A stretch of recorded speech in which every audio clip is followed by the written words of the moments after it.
السلام علیکم ورحمۃ اللہ وبرکاتہ۔ حدیث مبارکہ، عنوان: مساجد اور نماز کے مقامات۔ حضرت انس ابن مالک رضی اللہ تعالی عنہ راوی ہیں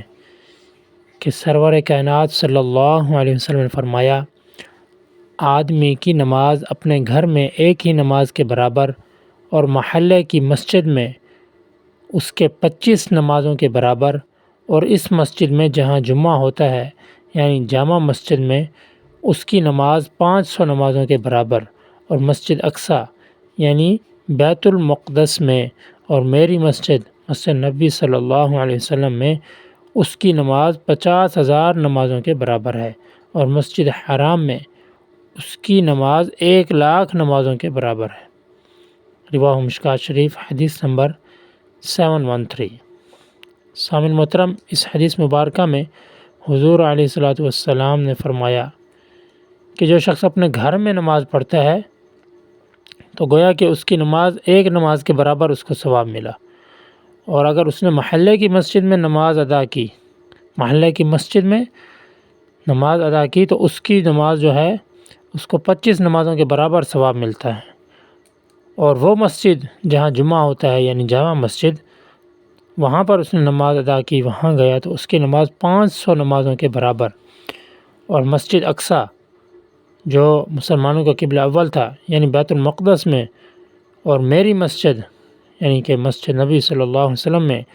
اس کی نماز 50,000 نمازوں کے برابر ہے، اور مسجد حرام میں اس کی نماز 1,00,000 نمازوں کے برابر ہے۔ یعنی کہ فضیلت کے اعتبار سے جیسے جیسے مقام بڑھتا گیا ویسے ہی نماز کا جو ہے ثواب کا جو درجہ ہے وہ بڑھتا گیا، کہ ایک شخص گھر میں نماز پڑھ رہا تو اس کا ثواب کم،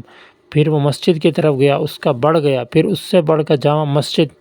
پھر اس سے بڑھ کر مسجد اقصیٰ قبلہ اول، پھر اس کے بعد مسجد نبی صلی اللہ علیہ وسلم،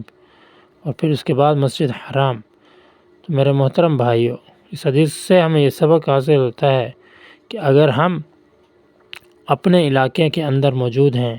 اپنے جس ملک میں موجود ہیں، اگر نماز کا وقت آئے تو ہم جو ہے بڑھ چڑھ کر حصہ لیں، مسجد کی طرف جائیں، کوشش کریں اگر جامع مسجد قریب ہے تو وہاں جا کر نماز کو ادا کریں، تاکہ نماز کا جو ثواب ہے وہ جو اس کی فرضیت کے بقدر ہمیں ملنا ہے، مقبول نماز کا ثواب حاصل ہو۔ اللہ رب العزت ہمیں ان باتوں پر عمل کرنے کی توفیق عطا فرمائے۔ وآخر دعوانا ان الحمد للہ رب العالمین۔